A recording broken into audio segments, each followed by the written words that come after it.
o'clock.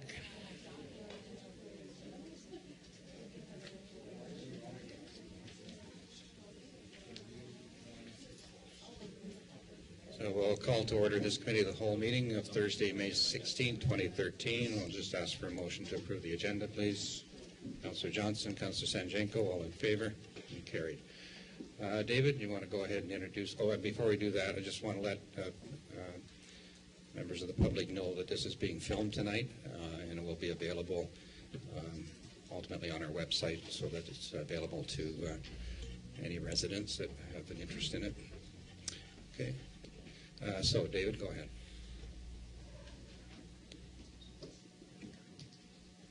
Thank you, Mayor Rowe.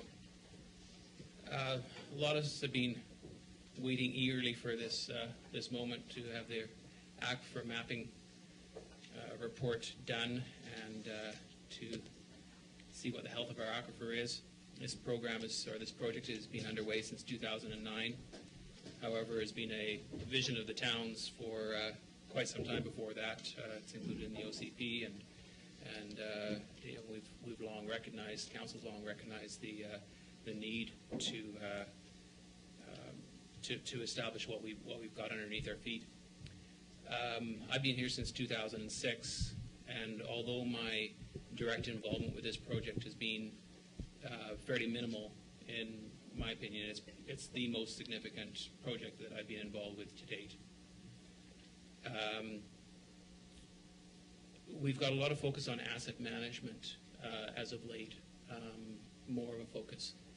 And our aquifer is an asset, and it's something that we rely on in the town. Three key components of not the only three, but three key components of asset management is establishing what you have in inventory, determining what the condition of that inventory is, and to establish what a appropriate maintenance and operation plan is for that asset. This is essentially, this report has done that. This study, since 2009, has done this. It's establishing what we've got in the ground, our inventory. It's gone a long way to the condition of our aquifer, although we will continue to monitor it. And it's also setting out some direction for maintaining and continuing to maintain and operate this. We've got Darren David here from Waterline Resources, who is the prime consultant on this. And I'd really like to, you know, we get consultants and you hire them to do a job. But you know, I've really appreciated working with Waterline on this. You know, Darren's always and the others of Waterline has always spent time with me on the phone and educated me on hydrology 101, hydrogeology. So it was actually me tripping over my tongue. It was not. I meant to say hydrogeology. Faux pas. I'd also like to thank Dr. Sue Gordon from Gordon Groundwater Consultancy, who's also been instrumental in this moving this along in the right direction, and has had involvement of varying degrees. And then we've got Jessica Doyle up front here, who's a student from UBC. She's working on her Master's of Science, and we'll be getting a copy of her thesis sometime this year, I'd imagine. So anyway, I'm looking forward to hearing what Darren has to say, and I'll let you take up the rest of the airtime. Okay, thanks. Just to interject for a sec, Darren, so yep. We've been asked questions till the end. The presentation will be about an hour and a quarter. Thank you. Thanks, Dave and Mr. Chairman. So today we're going to be talking about the aquifer mapping study for the town of Gibsons. Just a bit of a presentation overview. We'll do a little bit on the project background, some notes on population growth, which is really the main focus for us anyway in terms of evaluating the amount of water that's available in the aquifer and whether or not it can meet the projected growth for the town. We'll go over the study objectives, I'll do a little bit on hydrogeology as well on the water cycle to sort of put things in perspective. It's a bit about hydrogeology 101. And then I'll get into the approach that we took for the aquifer mapping study. And we developed a conceptual model which we'll present. And the environmental tracers, numerical modeling, groundwater modeling, that was done by UBC, by Jessica Doyle. We'll touch on some of the findings there, and some of the predictive scenarios, predictive model scenarios that were run using the numerical model that was developed by Jessica, and then get into some conclusions and recommendations. So I think we've presented this a number of times. Everybody's aware. If you live in Gibsons, it's the world's most livable town in 2009. I truly believe it. And it was voted the world's best drinking water in 2005 by Berkeley Springs International Water Tasting Contest. And you can see these people here are very serious about tasting their water. So in the town, there's approximately 4,400 residents, 2/3 of which rely on groundwater, and the groundwater is untreated. So in terms of the plan for growth, well, of course, the town of Gibsons is very close to Vancouver, and people work in Vancouver like to live here. In addition, many people visit here and love to live here. So a study that was done in, I think it was 2005, where they looked at expected population growth or increase from 4,400 to about 10,000 people. And that was sort of our target for evaluation of the aquifer. Can the aquifer supply enough water to service 10,000 residents in the town of Gibsons, of which 73% would be supplied by groundwater from the Gibsons aquifer. So the demand, that would mean the demand would move from 2,000 to about 4,200 meters cubed per day. And this map here shows the various plans that are in place, the Gospel Rock neighborhood plan, the harbor plan in here, and the Upper Gibson plan. In terms of study objectives, the main objective was to develop a hydrogeological conceptual model. And the conceptual model is really an understanding of what does the aquifer look like, what's the physical dimensions, thickness, width, permeability of the aquifer, and how does the water flow through the aquifer. So as part of that, we had to map the geometry, the extent, develop an understanding of these interconnections with other aquifers, the aquitard or the cap rock or the cap formation to the aquifer. How do creeks interact with the aquifer? What about climate? What are the influences of climate? The tides, it's a coastal aquifer, obviously the ocean will have an effect on the aquifer. We wanted to understand the aquifer from recharge in the upper parts of Upper Gibsons and beyond Mount Elphinstone to the discharge. And I refer to that as the plumbing system. And I'll show a schematic here that you can appreciate what it is that I'm talking about. The second part of it is to assess the sustainability of the Gibson aquifer, and that involves the numerical or computer model. And it leads, the hope is that once we've got a picture of the aquifer, then we can start to develop management strategies. How are we going to deal with protecting the aquifer and managing it into the future? So in terms of the water cycle, I'll just go through. It's a bit of a hydrogeology 101. All water comes from the sky, obviously in the form of precipitation or snow, falls to the earth, runs off of the land in creeks or rivers, and percolates through the soil, infiltration here, into sand and gravel deposits. In this case, a water table is formed. This is called a water table aquifer, an unconfined aquifer. If you have a silt or clay layer or low permeability layer overlaying or sitting on top of a sand and gravel deposit, then this is a confined aquifer down here. This is the groundwater zone, anything below the water table. In terms of adjacent bedrock, the water is stored in cracks and fractures in the bedrock. So this would be is a fractured bedrock aquifer, and water flows through the system, through the cracks and fractures. Much more difficult to predict how water moves through a system like that, but again, there are techniques to look at that. So in terms of artesian aquifer, which is very much analogous to what we have here in Gibsons, and you get recharge in the higher elevation areas. This is a confining unit here in brown, confining unit below, the aquifer in blue. Wells completed in the aquifer at different elevations. Water enters the system at higher elevation. As you move down into the aquifer, the water pressure, as the water moves through the aquifer, the pressure in the aquifer is reflected by the water level, say, in a well that's completed. So we call this the pressure surface, or the piezometric surface. And you can see here where the well is completed, the pressure will make the water rise above that confining layer.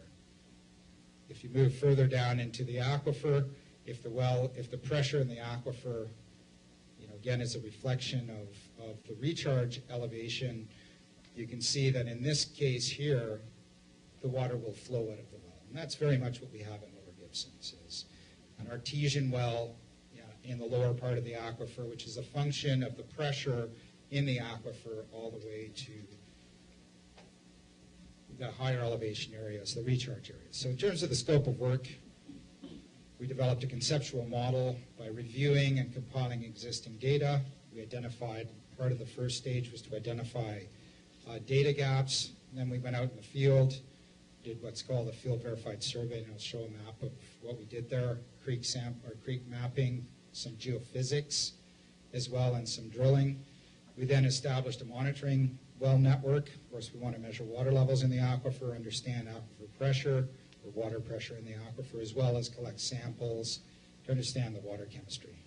This allows us to delineate the flow in the aquifer flow system, and all of this information then was put into a geodatabase on an ARC GIS system.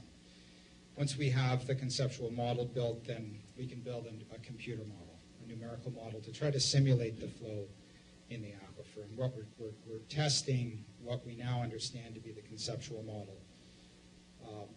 It also allows us to predict into the future. And that's the purpose of the numerical model. So in terms of phases of work, as Dave said, in 2009, the project started with phase one. For the first year, we did data compilation, field work. We built the initial conceptual model. Phase two, we've refined that conceptual model. UBC got involved, Jessica's work, where she looked at environmental tracers to try to fingerprint the water and to determine how old is the water, what is the recharge source. And I'll be talking a fair amount about recharge and sources of recharge. And then the numerical modeling to look at predictive, future predictions in the aquifer as to, is there sufficient water to service full build-out or anticipated build-out for the community. There's also a community outreach program. Dr. Sue Gordon here of Gibsons was involved in. She led that. That was also part of the phase two program. So study area boundary. This is a map. Lower Gibsons is down here, some of the roads. This is the highway. And Gibson Creek here, and the green is actually Gibson Creek watershed. So it's where the watershed is where all the water from the surface will drain to a common creek or stream, and then it conveys water out to the ocean. Chester Creek on the west side has a lot of tributaries, branches, and so that watershed is considerably larger. And there's also Sharman Creek within the town boundary down here. That's the other thing, is this is the town boundary. So you can see that the town, the actual study boundary, is considerably larger than the town boundary, and it extends all the way from the ocean all the way to the top of Mount Elphinstone.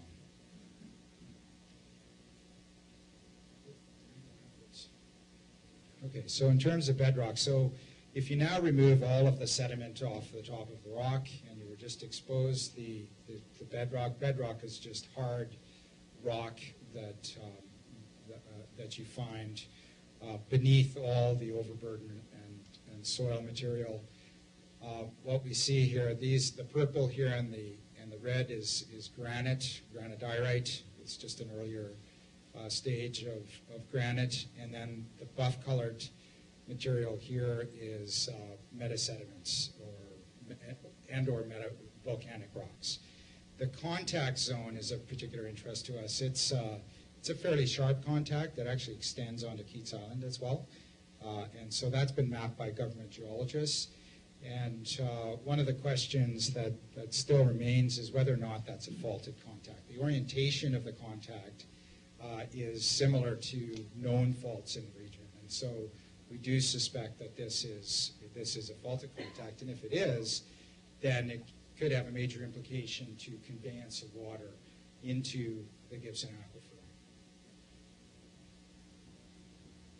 So in terms of superficial geology, so now you put the sediments on top of that. This is a layer cake sequence. The light-colored yellow material is what we call capilano alluvium. And this is what we see over much of Gibsons, Upper Gibsons and Lower Gibsons. So right at the surface, the formation, it's a sand and gravel formation, mostly some finer parts in it. Underneath this is the green material here, which is the Vachon Till. And you see it exposed in the upper reaches, and you see it exposed down in this area as well. And so that unit, if you imagine a layer, it sits under this buff-colored unit, and it extends all the way from the ocean to the upper reaches. That's the cap, or the confining layer, to the Gibson aquifer. And then there's the purple here, again, is bedrock, and these little yellow pods here are also are referred to as capilano alluvium or fluvial deposits that were deposited after all of this material was deposited. So some of these may erode into this cap cover, we expect. So in terms of the field verified survey, this is where we went out into the community. First of all, what we did is we searched the water well database. In BC, there's a water well database where drillers will submit well reports to the province. We have access to that database. These points here, these orange triangles throughout, there's about 124 of them that have been registered within the study area.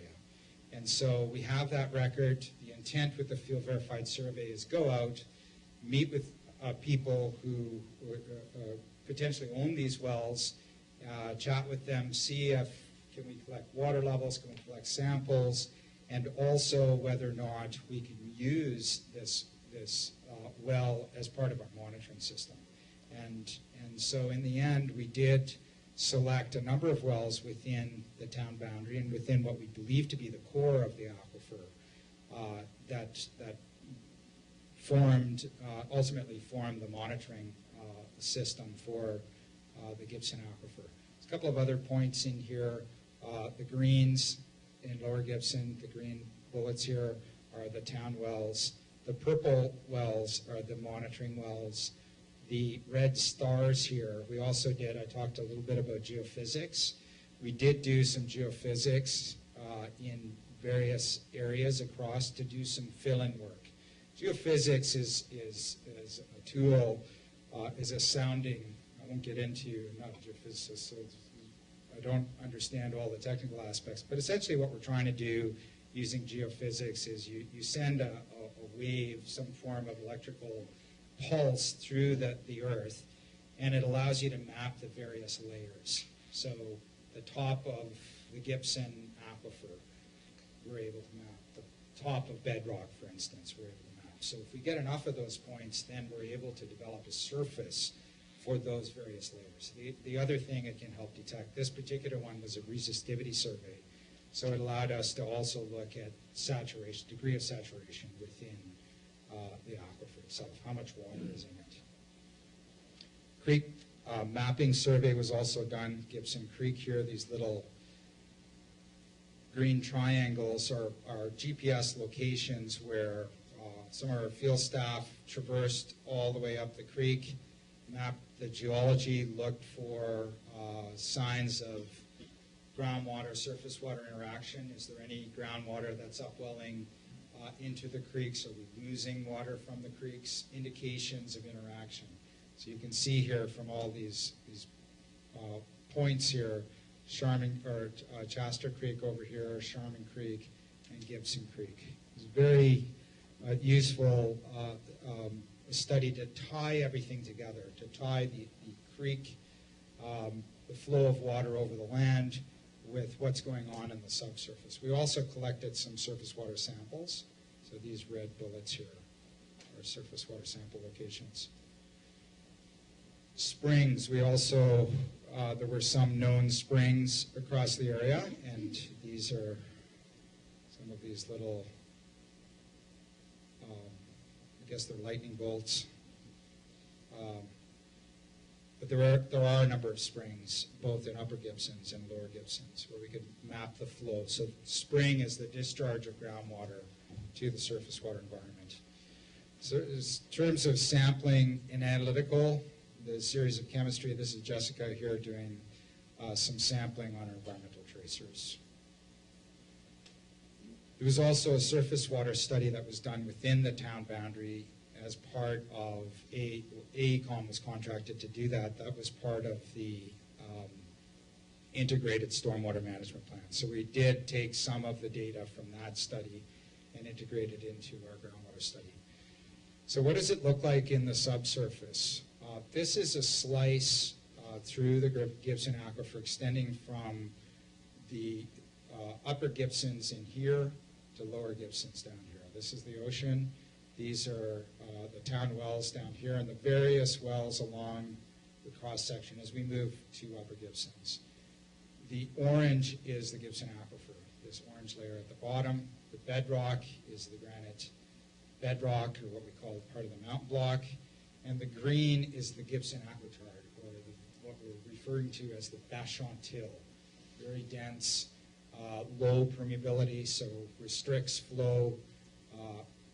The bulk of the Gibson aquifer, obviously, very deep in the system, sits on top of rock.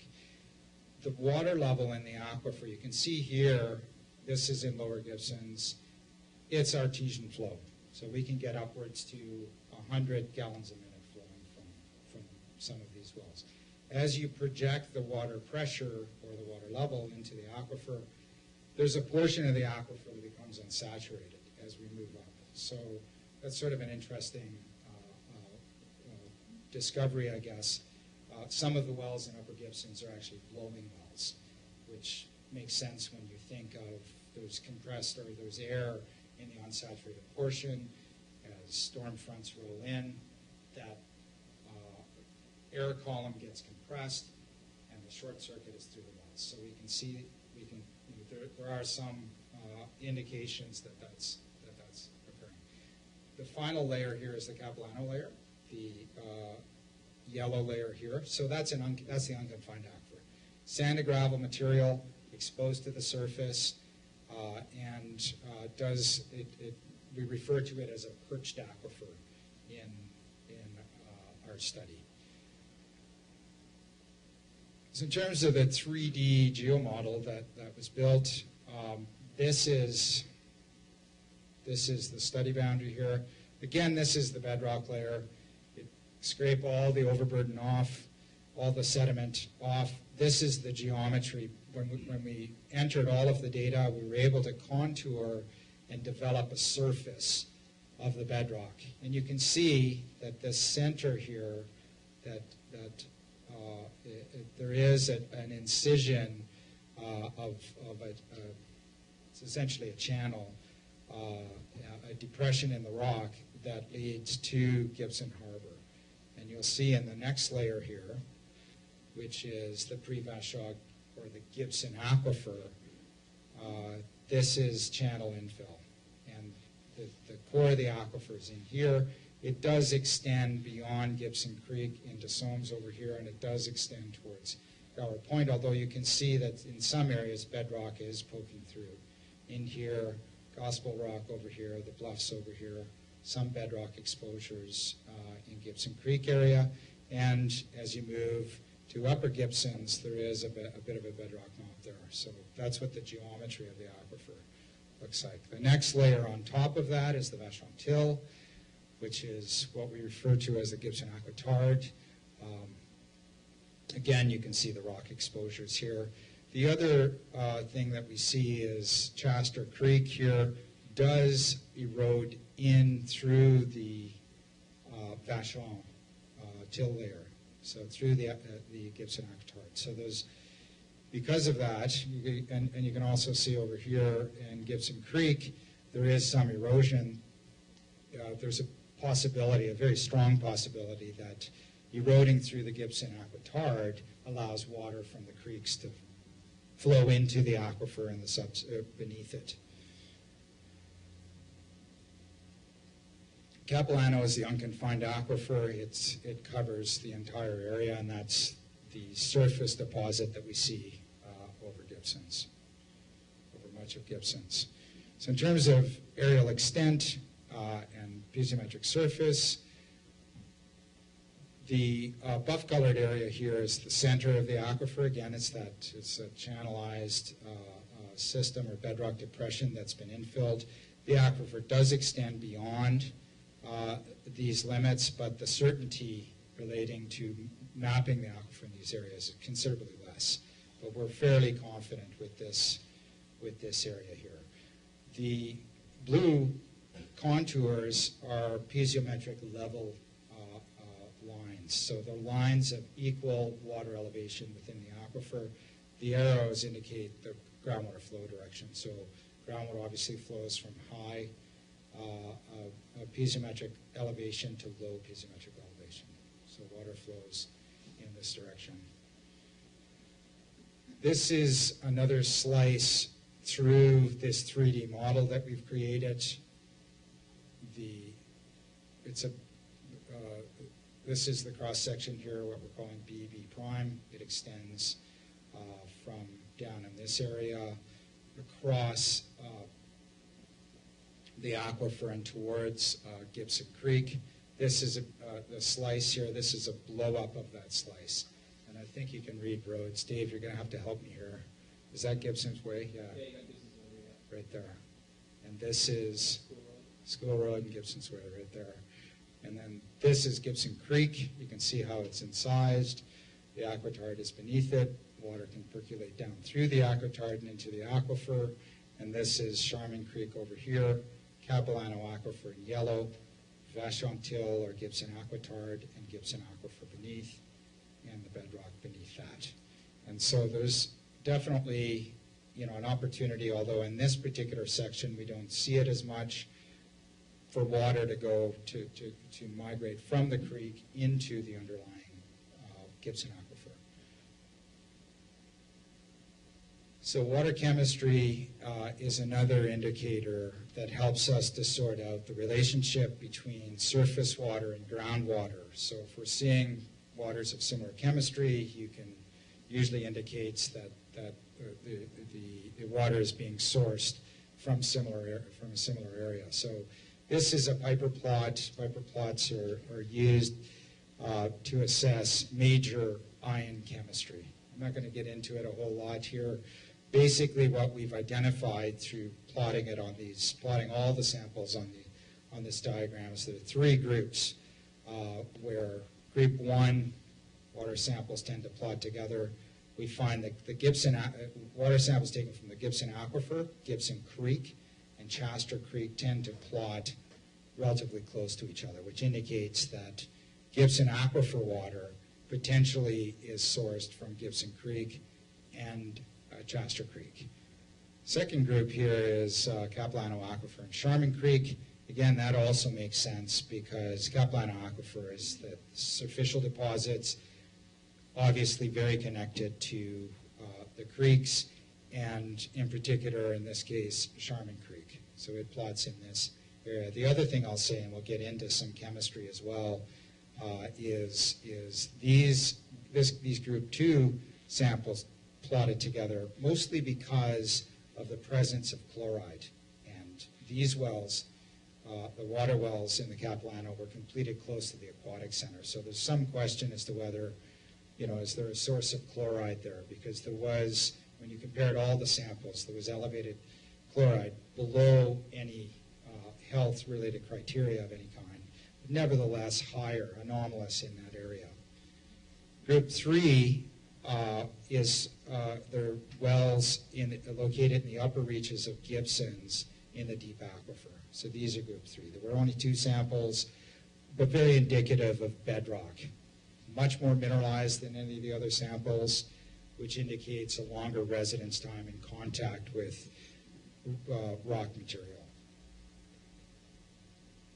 So at the end of phase 1, we had a sense of what the aquifer looked like in terms of geometry. We did have some ideas of how the water was getting into the system, Capilano fluvial deposits. We believe that percolates down through the Vachon till deposit, through what we're calling recharge windows, either through creeks or holes in the Vachon till that have been eroded. The Vachon till, again, if you remember, is the Gibson aquitard or the cap, and then bedrock fractures and faults within the rock mass, in particular from the mountain block that flows into the aquifer itself. Question is how much from each of these various potential recharge areas or recharge mechanisms. So that's where Jessica's work came in, using environmental tracers at UBC as part of her master's degree. She looked at a number of different chemicals typically used in tracer. This plot here it plots the various tracers and the apparent ages in years that the tracers would be good for determining or would be suitable for determining. So CFCs, you're about 100 years. So if the water is 100 years old, you can use CFCs to help you determine the age. Tritium here, H3, krypton, which is a noble gas. Again, all in that 100 to 200 year range. So chlorofluoro, CFCs, sulfur hexafluoride, tritium, noble gases, and we also use stable isotopes. Stable isotopes is water, of course, is H2O, so oxygen and deuterium can be looked at relative concentrations to help determine the source and the age of the water. There were some limitations with CFCs and SF6 method, and so in the end, I think Jessica focused mostly on noble gases. So in terms of noble gases, that they're naturally occurring, they dissolve in groundwater at the time of recharge. The concentrations are based on Henry's law. It's a function of temperature, elevation, where the water molecule was formed, and salinity at the time of recharge. And what's done then is you measure the gas concentrations in the water at the various locations, sampling locations, and you solve for the unknown, which is the recharge or the temperature at the point of recharge. So you can imagine water falling at higher elevations. The temperature of formation of that water molecule is going to be much cooler than water falling or precipitation falling at lower elevations. So if it was snow melt, for instance, then this technique helps you to assess where in the system would that water have originated. Tritium helium dating, it's based on the concentration of the hydrogen 3 ion, which makes up part of the water molecule again. Tritium, there was tritium put into the atmosphere as a result of thermonuclear testing in the 50s and 60s, and so what we call bomb tritium in hydrogen hydrogeology, and that spike can be traced in the water for the last 50 or 60 years. Tritium also decays to tritogenic helium, He3, and there's a half-life. It has a half-life of 12.3 years. So if you look at the tritium-helium ratio, it can give you an indication of the apparent age of that water. So some of the results of the tritium-helium ages and noble gas temperatures. This again is the cross-section you saw previously. These are some of the wells, the Gibson town wells down here, and some of the bench wells that we sampled. This is what we're calling the middle to upper Gibson's bench, and then the mountain block here. Our WL1001, if you look at the apparent age, 86 years, temperature 5.9 degrees. If you look at a well, a shallow well, there's a very shallow well in the Capilano there, age 2 years, temperature 9 degrees. The deeper well at that same location, we're looking at 8 years, 9 degrees. So again, what we're seeing here is cooler temperatures deeper in the system, older water, likely coming from bedrock, coming from the mountain block.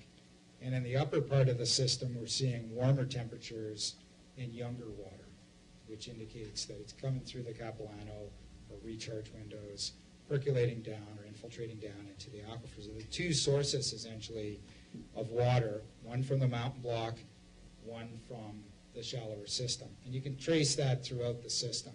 If you go down here, 33-year-old water in this deep well here, 7.6 degree formation temperature. And so that indicates probably a mixture of the two end members. 11 years here, 9 degrees, 18 years, 7.6, 31 years, and 6.1 degree temperature. So the deeper you go in the aquifer, the colder the water, and the older the water is. So mountain block recharge was one of the issues. What's the relative percentages? How important is the mountain block to recharging the aquifer? Phase one, the recharge assessment wasn't really definitive. We had little physical information, no wells, no drill holes, bedrock permeability info, no water table information from Upper Gibsons and to the top of Mount Elphinstone. Phase two, this tracer experiment that Jessica worked on told us that there was likely a significant component of mountain block recharge. And we needed to consider that mountain block recharge in our model in order to assess the water balance within the aquifer. So the approach was to use noble gas temperature, so the temperature of formation, to estimate recharge elevation, and to use that recharge elevation to calibrate the computer model that we built. So this is a figure of the ModFlow is a software package that we use for groundwater flow and transport modeling. This is the model domain. This pink line here is the study area. Again, the aquifer outlined in here. The model domain was selected based on information or data that we had at the core of the aquifer, and then we incorporated the mountain block into the model as well. So the model results, Gibson aquifer consists of 2 recharge end members, and the mountain block recharge, the model indicated that 55% of the recharge to the aquifer came from the mountain block. 45% came from bench recharge. So 50 for the mountain block, pre-modern, which means older water, cold, greater than 50 years old, temperature of above 5 degrees, and it recharges high up on Mount Elphinstone, flows through the bedrock, fractures, and into the Gibson aquifer, where the aquifer abuts onto the mountain block. In terms of bench recharge, more modern or younger water, warm, typically less than 10 years old, 9-degree formation temperature, which indicates it recharges the aquifer by leakage through the confining unit or through these recharge windows in the area of creeks.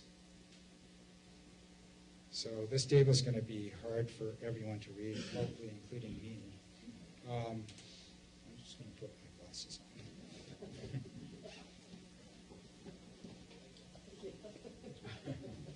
Yeah, exactly. Sorry. Yeah, tables are always troublesome. There's a lot of information. What we're trying to do here is I'm just trying to present the input data into the numerical model and show how we went from a number of different cases to look at if you increase the amount of water that you're taking out of the aquifer, how does the aquifer respond, and is there enough water to accommodate that population growth? So the base case is the current population of the town of Gibsons, which is 4437, of which 73% are on groundwater, 39 residents. That gives us an average per capita per day flow or water requirement or demand on water of 0.691. These are the town of Gibsons wells. These are the pumping rates. These are measured rates, 172.9 meters cubed per day for town well 1, 1,667 for town well 3. So town well 3 is a great producer, pumps the bulk of the water from the Gibson aquifer to service the town. Town well 4 is about 164. So again, quite low in comparison to town well 3. There's some additional extraction that's going on as well in the aquifer. There's the tap near town well 1. There's town well 1 and town well 4 overflow. So the way these wells are constructed, when the wells are off, of course, the Gibson aquifer is flowing artesian. That artesian flow, when the pumps are off, is being directed to the storm sewers and ultimately flows out in the ocean. So these are measured flow. Flow is 163.3 meters cubed per day, 106.7 meters cubed per day from town well 4. There's also another well in Upper Gibsons, kind of Middle Gibsons, which is the Eagle Crest condo complex, and we've estimated about 100 meters cubed a day being diverted from that. So the total amount of water being pumped out of the system on an average year is about 2,376 meters cubed per day. That's the base case. That's present day what's being extracted from the system. Scenario 1 is where we projected a population of 7,000 people. 5,100 of those in the town then would be serviced by groundwater. We also looked at pumping the wells at much higher rates, so increasing the rate at town well 1, town well 4, lowering the well in town well 3, so 976 is what we looked at, and then keeping these additional groundwater extractions the same for a total amount of groundwater out of 3,300. Scenario 2 is where we looked at 8,500 people in the town, 6,200 of which would be serviced by water. And why we selected this one was really based on the safe yields of the wells. So when these wells were originally drilled, there were tests done on them to determine how much can you safely pump from these wells. And this table below here shows you the safe yield of those wells. Town well 1 is almost 1,100. Town well 2, although it's not currently pumping, 1,500. Town well 3 is about 1,300. And town well 4 about 1,150 meters cubed per day. So that was one of the model runs that we did in scenario 2. Build out to 8,500 people, almost 4,000 meters cubed per day requirement to do that. Scenario 3, we did scenario 3A and B. This is full build out. 10,000 people, 7,300 people on groundwater. In this scenario A, we pumped all the wells equally. We actually added a well to the system, and we would have added that a little bit higher in the system away from the coast. 4,550 meters cubed per day. Scenario B is where we did the same as scenario A, except we changed the rates because we found, and I'll show, keeping the rates equal induced more drawdown, particularly in wells closer to the coast. Could you just explain where the liters per Yes, okay, thanks, Dave. So in the base case, this information, this is the average water use prior to 2011. And these are measured numbers, but they incorporate, it's not the amount of water that a single person would use. The amount of water on average that would be used based on the total population, but also includes commercial and other industrial uses for the town as a whole. So these numbers are not individual residential use numbers. So for the base case, the data was prior to 2011. In 2011 and 2012, you can see that the number went down, and the reason the number went down is because as part of the metering program, there were leaks identified in the system. Those leaks were repaired, and there was actually a reduction in the flow. And again, these are average numbers that incorporate commercial, industrial, and residential use. So climate change. Of course, we needed to incorporate climate change, and one of the things, Jessica did a literature review, looked at various climate change models, and particularly the impacts on recharge. Of course, if there's less precipitation, you're going to get less recharge. With more precipitation, you'll get more recharge to the aquifer. The extreme case of about 15% recharge reduction was looked at as part of the model, and that was incorporated. What we did is we decreased the overall recharge and applied it in increments of 5%. So 5, negative 5, negative 10, negative 15 from the base case. So less recharge over the entire area.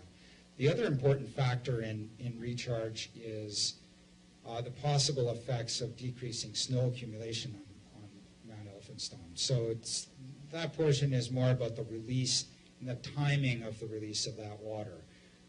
You get snow accumulation, it melts over a longer period of time. You release the water to the system a lot slower, and so you get slow infiltration and constant recharge, as opposed to a very quick melt, lots of runoff off the surface, and water doesn't infiltrate. So what we looked at there is a decrease in mountain recharge from 10%, minus 10, minus 30, and up to minus 50. So just that portion of the mountain block that would contain snow. And again, to assess the climate change factor of decreasing snow accumulation on Mount Elphinstone. Sea level rise, another factor. So you rise, the sea level rises, the possibility of moving salt water into the aquifer increases. Mean sea level rise predictions range from plus 20 centimeters to 33 centimeters along coastal areas. This is a government study in 2008 was done. Extreme high sea level rise range from 0.89 to just over a meter. And one of the things, and Tom Gleason, Ferguson Gleason in particular is Jessica's supervisor at UBC. He makes a really good point. Coastal aquifers are more vulnerable to groundwater extraction than predicted sea level rise. Human water use is a key driver. Efforts to adapt sea level rise at the expense of better water management are misguided. What he's trying to say there is the greatest risk to the aquifer is overpumping, because you can induce a much greater drawdown, possibly induce 5 meters to 10 meters of drawdown versus the 1 meter of sea level rise. So in terms of managing these aquifers, you really have to focus on monitoring the water levels and monitoring the amount of groundwater that's being extracted, because that has a far greater potential risk to managing the water in this aquifer. Nevertheless, we assumed an extreme case of 1 meter sea level rise in our prediction. So sorry, but another table. So these are the modeling results. So am I in the right? I keep getting in the right. Sorry. So this table there's a lot of numbers here. Mainly what we've done is we're modeling now water level drop in the wells relative to sea level. So what you don't want to do, if you don't want to induce salt water to move into these wells, don't drop the water level below the ocean level. And so the criteria we used was, it's in this fourth column here, is the water level elevation at 70% threshold limit of the available drawdown in the well. This is a criteria that MOE has developed, is in order to maintain best practices in operating a well, you typically don't want to drop the water level down below the top of the screen or below the top of the aquifer. So what we've done is we've set a 70% threshold level to the top of the well screen in each of these wells. So if you drop it down to 70%, it indicates that you need to mitigate, turn the pump down. All right, so that was one of the criteria. The other one is don't drop it below sea level, because if you do, you risk inducing saltwater intrusion. And so when we modeled it with no climate change, I'll just point out that really all you need to look at, there's lots of numbers here. The black numbers are numbers that maintain the water level above that 70% threshold and above sea level. The orange numbers, if everyone can see them, are those where the water level is pulled down below the 70% threshold, but still is maintained above the ocean, the sea level, the mean sea level. The red ones are those model scenarios where you pull the water level down below the ocean, below the mean sea level. And if you do that, you risk inducing salt water to move into the aquifer. So you can see here, in terms of the overall change in recharge, 15% change in recharge. We're getting lots of red numbers. We're getting some red numbers even in the 10%. 5% looks pretty good. There's a couple, particularly in scenario 3, where we're looking at full build-out, 10,000 people, 7,300 on town water, where we're starting to encroach on that, where we've exceeded the 70% level in town well 4, for instance, here. In scenario 3B, 10,000 people, different pumping rates, we've exceeded it in 2 wells. We haven't pulled the water level down, though, below the ocean level, so you're not immediately going to see saltwater intruding, but nevertheless, it's an early warning system to indicate, hey, you're over pumping here. One of the solutions could be decommission those wells, move them further inland, move them further from the coast. When we look at mountain recharge, you start to see some red, certainly in the 50% decrease. That's a pretty big decrease, very extreme case. 30%, you do see some reds into scenario 2. Remember, scenario 2 is that's a 2.5% population increase, and that's a 7,000 people. I think it's 5,100 on town water. So 15% decrease in recharge. You start to pull water levels down below the ocean level, and in this case in town well 1 and town well 3. Sorry, that's scenario 3. That's 10,000. Right. For scenario 2, you don't pull it below the ocean level, but you're pulling it below the 70% threshold. So you can see here, base case, no climate change, no sea level rise. Everything looks pretty good with the exception of town well 4. Sorry, everything looks good. No climate change. Everything looks good with the exception of town well 4. You start to get some concern in a 10% decrease in recharge, certainly 15, and a decrease in mountain recharge as well. So if you factor in now sea level rise, and you use the extreme case of 1 meter sea level rise, what I've indicated here, the yellow is what we've done is we've now raised the threshold by an extra meter. So the ocean is a meter higher, which means you have a meter less of available water in your well to draw it down to. Again, you see the 10% decrease in recharge. You do see water levels then dropping below those threshold values. at 10%, certainly 15%, it just gets worse. And then change in mountain recharge. Similarly, we're seeing 30% change or a 30% decrease and a 50%. Doesn't work for scenario 2.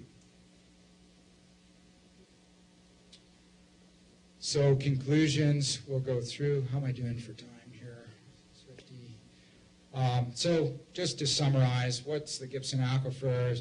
Pre-Vacheron sand and gravel deposit. Extends from Gibson Harbor to the base of Mount Elphinstone.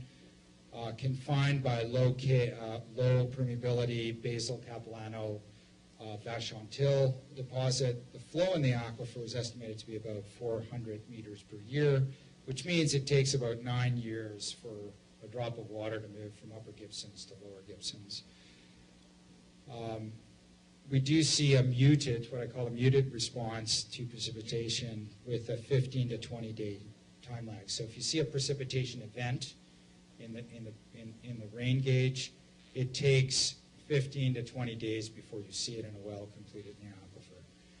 Tidal cycles fluctuate by about 5 meters, but we're only seeing centimeter responses in the wells themselves.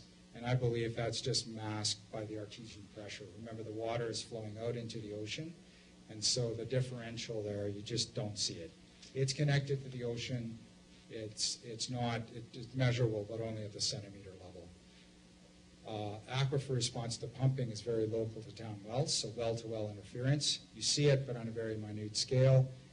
And we really only see from Upper Gibsons to Lower Gibson, the strata condo well showed a slight response in wells, in the town wells.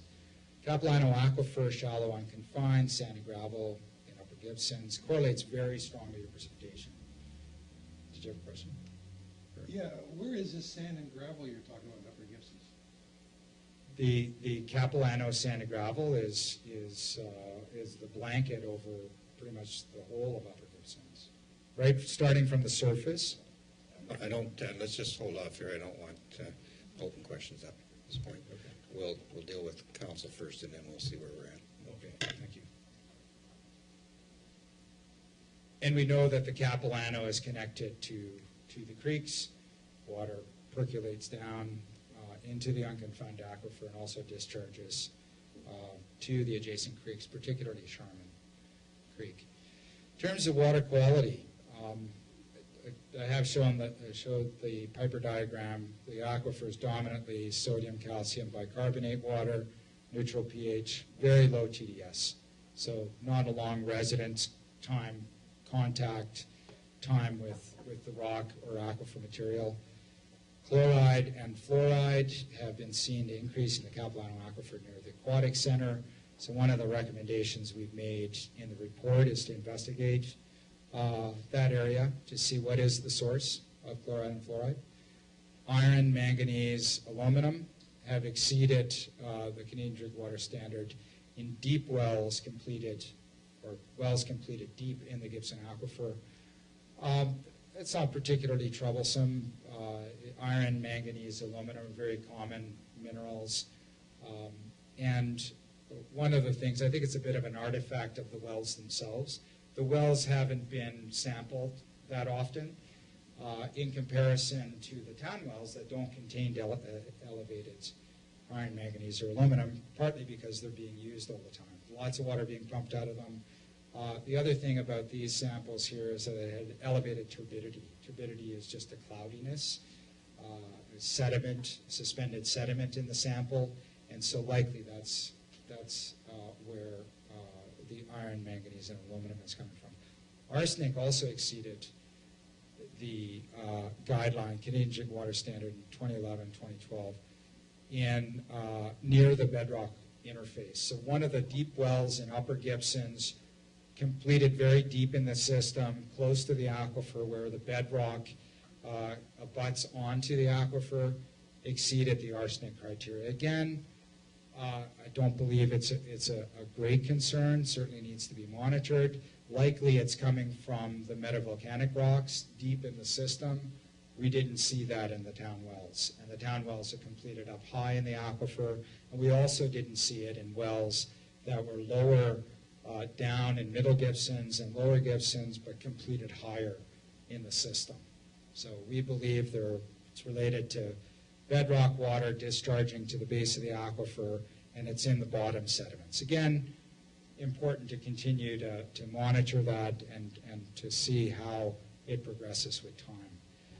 Town wells 2 and 3 had trace CFC 12 above background, 50 ppb versus 1250 ppt, part per trillion, versus 1250 part per trillion at TW2 and greater than 17,000 part per trillion at TW3. Now, 17,000 may seem high, but the health criteria in US EPA is 1 million parts per trillion. So it's actually a very low concentration. Nevertheless, the fact that we could see it in the well and it was generally above background was interesting in that, where's the CFC coming from? And so, we know that it could be related to sewage effluent or to a refrigerant source. Those are two possibilities. The sewage treatment plant is located not too far away from town wells 2 and 3, a couple hundred meters away. So it sort of begs the question of, is there an issue there? Should we be investigating further? And that's actually one of our recommendations. Environmental tracers, it certainly helped improve our understanding of groundwater recharge. The Gibson Aquifer indicating 55% of the water comes from the mountain block. Tracers indicate a mixture of submodern and modern water in the Gibson Aquifer. Capilano Aquifer, young apparent ages, warm recharge temperatures again, lower elevation. The deep wells in the Gibson Aquifer had older water, cool recharge temperatures, indicating recharge at a much higher elevation. Shallow wells in the Gibson Aquifer indicate a mixed source. Again, it's just a recap of what we've already seen. So in terms of aquifer recharge, mountain block, 55% of the recharge, very, very significant. There's also creek recharge direct to the Capilano Aquifer, less direct to the Gibson Aquifer, but may occur, we speculate, where the Vachon till or basal Capilano Aquitard cover is thin or has been eroded away. Gibson Creek is a good example of that. As part of our creek survey, we did see some upwelling of groundwater into Gibson Creek at a point about 200 meters elevation above sea level. Recharge windows through the Capilano alluvium. The basal Capilano Vachon till Aquitard likely eroded away again. And water can enter the aquifer, likely near the base of Mount Elphinstone. Predictive modeling, Gibson Aquifer we believe can meet the water supply demand at 10,000 residents, 73% of which will be on groundwater even under an extreme or under extreme climate change predictions. This assumes that there's no significant increase in extraction from non-town wells. So if there's new wells that are being drilled, there's really no legislation, particularly outside of the town boundaries, that would regulate the drilling and the extraction of water from wells outside of the town of Gibson's boundary. There will be new wells that will be needed, or at least a new well, in order to accommodate that full build-out at 10,000. You may also need to replace existing water supply wells as saltwater intrusion threshold limits are approached. So there is a mitigation strategy where, move the wells further from the coast. There's lots of room in the aquifer, and there's a fair amount of real estate, and we've been chatting about the possibility of where those wells could be moved if required. We're certainly not seeing that right now. If any climate change or variability leads to more than 5%, we show that, as I showed in those tables, decrease in recharge threshold drawdown limits may be approached. So there's a risk of saltwater intrusion, or the risk goes up.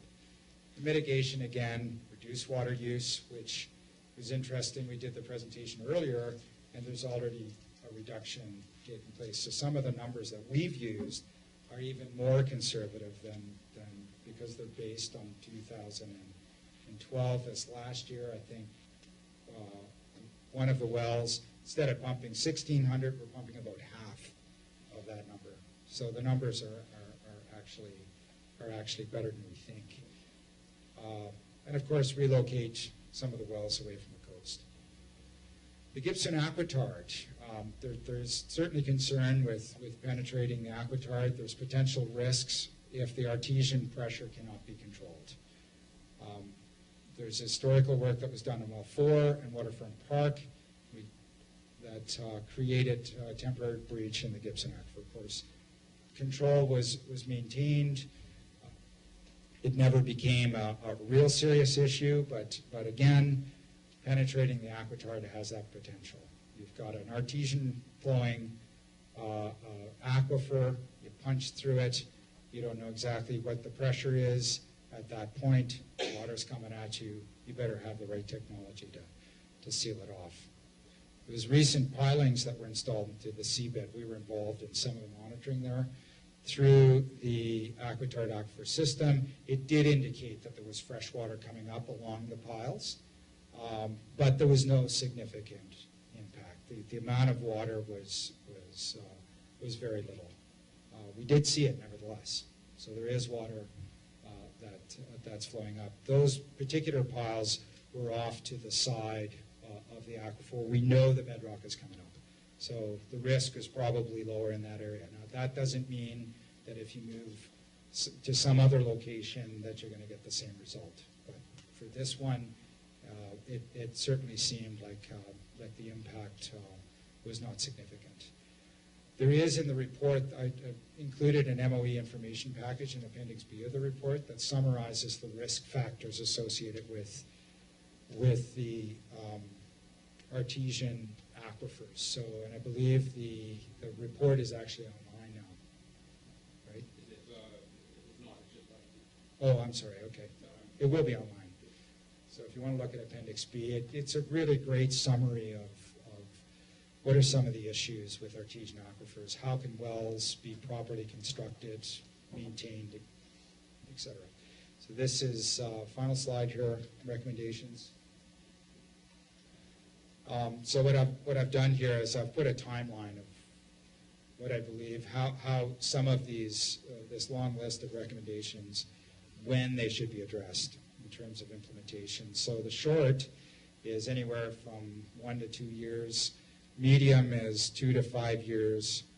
Long would be greater than 5 years. Community outreach, very critical component. Community needs to be engaged. They need to understand what we're dealing with. Everything that's done on the surface has the potential of impacting what's going on in the subsurface, particularly from a water quality point of view. The second recommendation here, contaminant chemical inventory. We need to understand what the activities are at the surface of this and what the risks are associated with those. Again, short term on that. Well maintenance. Some of the wells are fairly old. The oldest well was drilled in 1965. So, you know, these are still well casings. So there's an opportunity for corrosion to occur.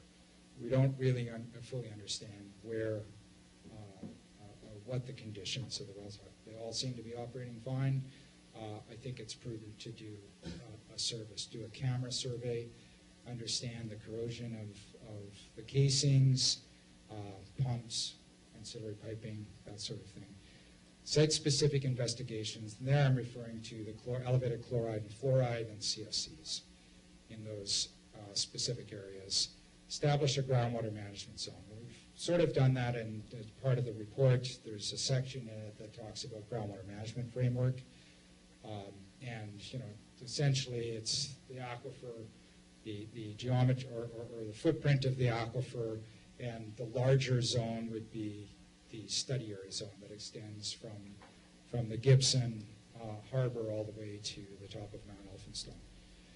Groundwater management plan, again, that's where you start to develop policies around it, around protection of the aquifer.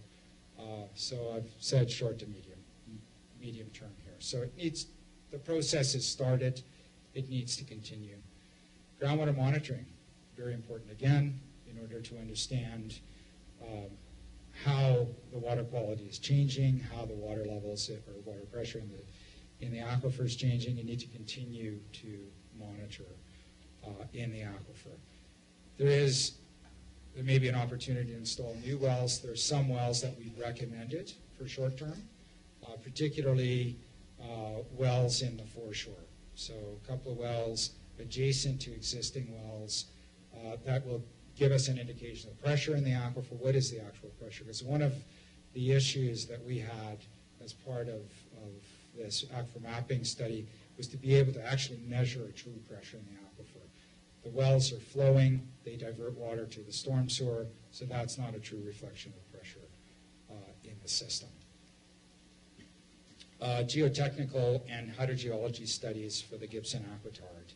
And this recommendation here really involves, in advance of any development, if you're looking at drilling wells through the Aquitard or driving piles or building something that could be intrusive to the Aquitard, you really need to understand what you're dealing with.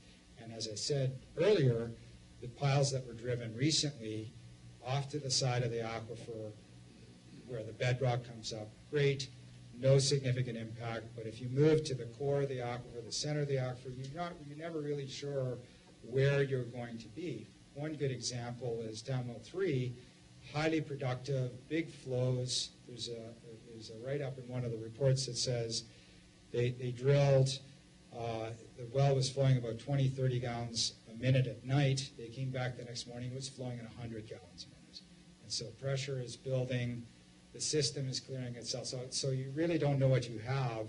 So it's really important that you go in, I think, with a plan for drilling through the Aquitard and into the aquifer. Manage artesian flows. Again, there's water that's being diverted to the ocean. That water, if you add it all up, could service up to 500 residents in the town. So don't put it to the ocean, use it. Water conservation, certainly there's lots of opportunities to reduce the amount of water. Again, that's a community education thing, I think. There's opportunities for rainwater capture and lots of other opportunities there. I think that it just makes sense to conserve fresh water wherever possible. Groundwater quality targets and thresholds. Again, that requires, I've said medium to long term there. And the reason I set that medium to long term is we need a baseline of water chemistry. What are the trends looking like? We particularly need this contaminant chemical inventory. That's going to guide what are what's the analysis that we need for the aquifer. Right now we're doing major anions and cations, but perhaps we want to expand that to look at other chemicals. CFC is a good example of, we didn't really know, we did it for a different purpose, there was an anomalous value there. Hydrometric stations and climate stations. Again, there's a climate station here in Lower Gibsons. We don't have one in Mount Elephantstone. So Mount Block recharge or mountain recharge is important to the aquifer. Then we need to understand what the climate is in that area. And hydrometric stations, again, none of these creeks are being monitored. So we really don't understand the peaks and valleys of flow in these systems. And hydrometric monitoring can really help us to assess these groundwater surface water interactions when you put the two together. Significant recharge areas, again, as the town develops, I think more information will come. We'll be able to identify these areas. These areas will need to be protected at one point. And of course, all of this information then feeds back into the conceptual model and the numerical model. As we better understand, as we continue to gather more information, then it'll be important to update these models. We have a do we have time, or should we maybe call it right there, 709? This is, we were going to show a little demo of the block model, the 3D block model of the Gibson aquifer, where we can go in and zoom instead of having a, you want to see it? We didn't download it. Oh, okay, I think what we can do is we can show it after. Yeah, sorry, it's not, It's not on my computer, but what we've planned is we're gonna put it up somewhere, are we not, Dave? Okay, sorry, it's not on my computer. Okay. So, first of all, thank you for the to-do list. Secondly, I guess I shouldn't have skipped those science classes many years ago. I'm not sure that would help. Darren and Jessica, Dr. Gordon, thank you so very much for the work you've done on behalf of the town. We do appreciate that.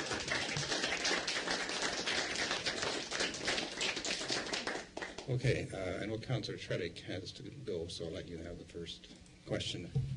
Yeah, and it's very brief, so, and I'm sorry I do have to leave, but a very good presentation, and what came out of it for me was that I think we need a risk management plan that defines those things that are controllable and manageable versus those things that once you've done them, they're done. You can't change it. So I'd like to hear back from staff with your assistance, I presume, on what that might be. And the other one is, and I think the mayor was alluding to this, there has to be an associated, based on your recommendation, an associated financial plan that includes capital and operating, because the implications are there's significant amount of cost involved in moving forward, some of it being capital, and some of it being we just have to do things on a regular, constant basis, such as monitoring and all these other things you mentioned. So I'm looking forward to understanding that part better, and particularly in terms of the short term, because obviously we're going to be faced with them fairly quickly. So, but I have a much better understanding of what we're up against, and I really appreciate this work. So that's all I have to say.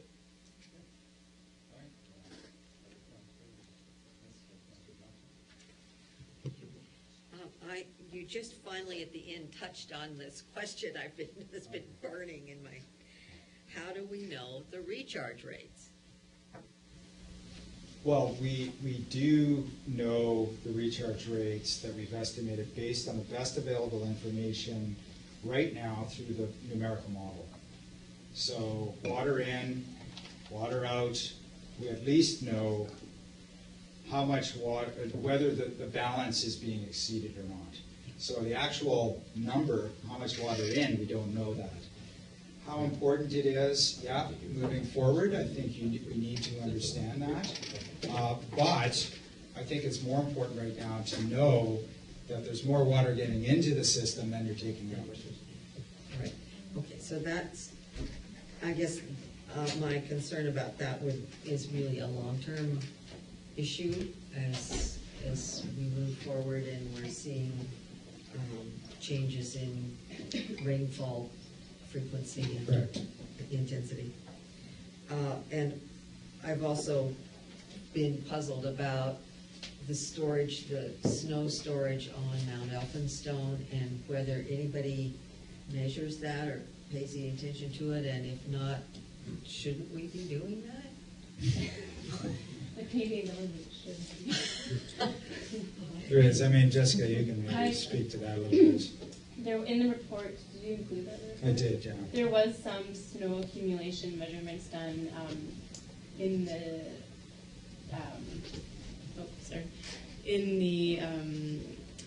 Chapman Creek watershed, like up on Tetrahedron, as well as in West Vancouver, I think Burn Mountain or something.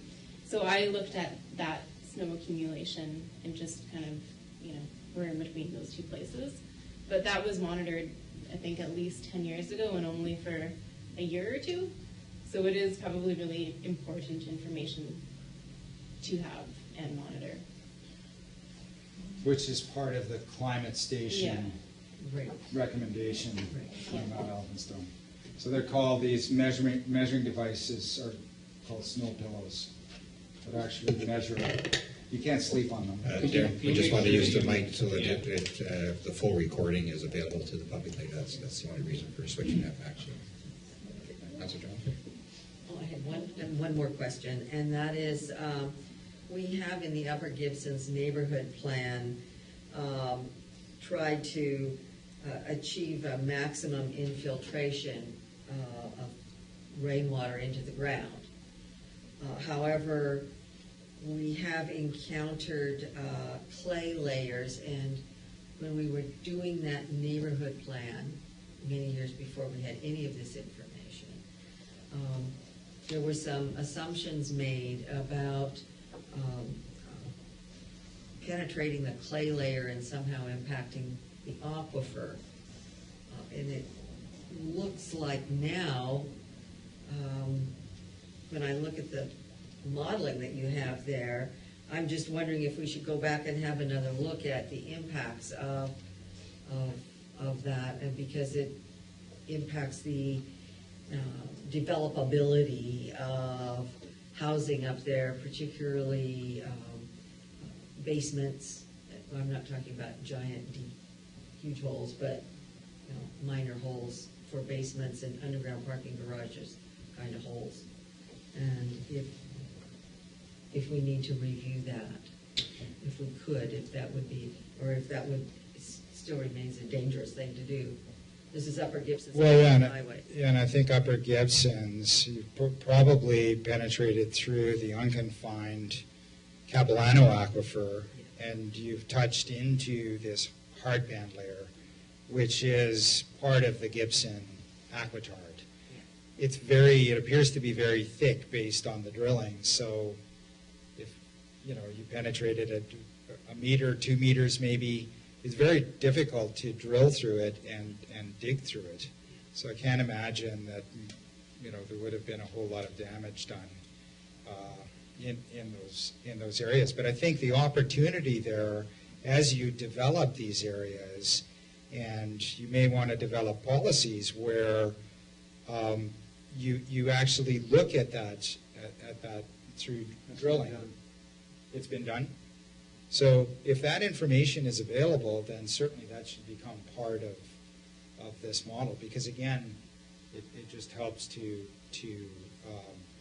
I think verify what we believe is going on in Upper Gibsons or that particular area. So moving forward, that data needs to feed back somehow to this geomodel.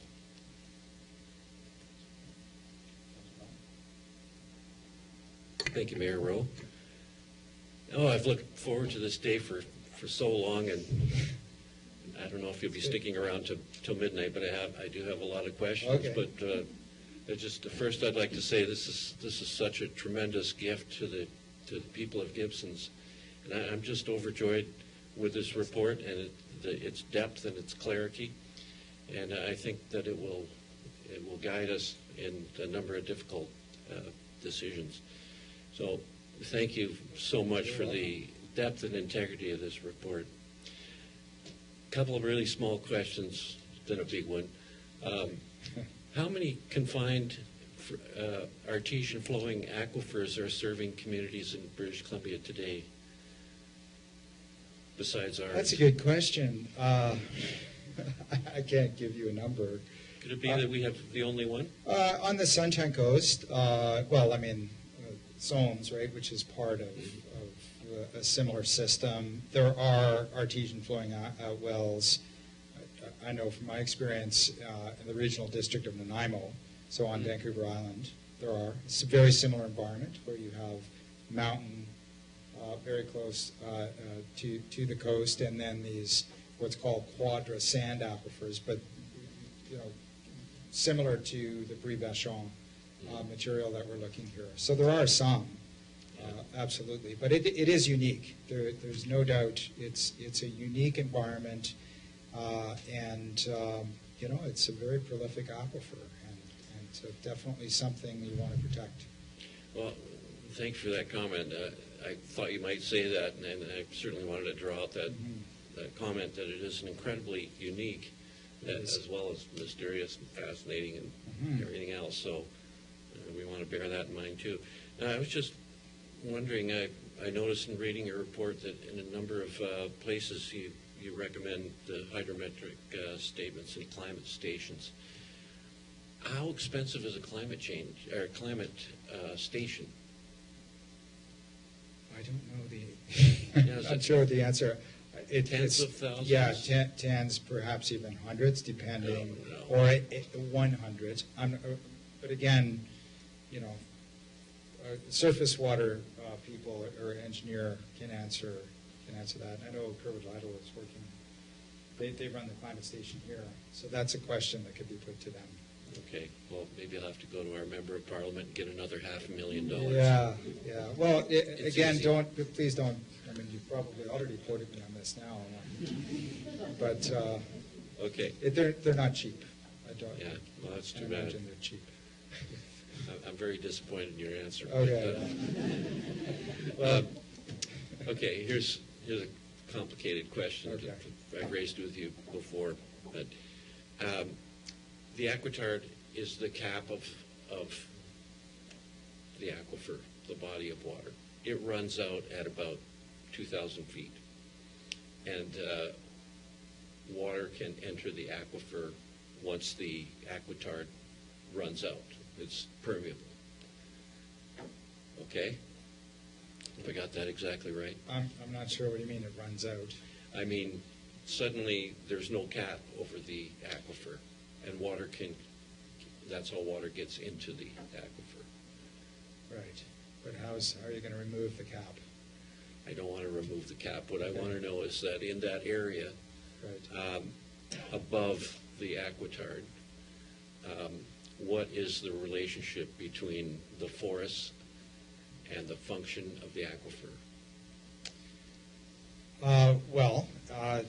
The forest. I mean, it's a big question. It's a really big question. I'm not sure I have the answer to it. There's been a number of studies that have been done specifically relating to that question that probably would guide you better in terms of an answer. But certainly when you change the landscape, you change the characteristics of that interaction with the surface and the subsurface. So if there's trees there, trees take up water through a process of evapotranspiration. If the trees are no longer there, the water falls to the ground, either runs off or infiltrates or does something else. So it changes. And that's the same is true for any activity. If you build a community and you increase the permeable surfaces, you're increasing runoff.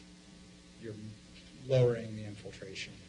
So whether it's forest or impermeable surfaces or greater permeable surfaces, again, it changes the characteristic. So would forest removal have an impact to water pressure in the aquifer? It could. Again, I talked about significant recharge areas. Yeah. So what would have to be understood there is that a significant recharge area? The mountain block itself, we know, is significant, but the mountain block is very large. Right. What we don't know is are there smaller areas within the mountain block Yeah. that contribute more water than other areas? And so that's where, the tracer study was useful in allowing us to assess the total mountain block recharge, which is an extremely large area, but it doesn't tell us the specifics. So if you cleared a block here, how does that impact, small block or a small block? I don't know. If you cleared it all, then maybe, obviously there's going to be a change in the dynamics of that relationship with runoff, evapotranspiration, the water budget or the water cycle. Right. Effects of climate change. What I've been hearing for coastal watersheds is that the amount of water, the amount of precipitation isn't actually changing very much, but the timing of the rain events Right. are becoming steeper and more violent. So I'm concerned that the forests have a very moderating effect. They actually remove a lot of water, and if they're not there, it seems to me that a whole lot of water could get into the aquifer at one time and possibly affect the pressure regime. So, Right, and again, monitoring is going to be key to understanding that cause and effect relationship. Right. Having a monitoring network will give you an early warning system. You're going to be developing. We don't have obviously all the answers, but as you develop, you want to be monitoring that impact of these smaller areas to determine, Yeah. to get the answers to those questions.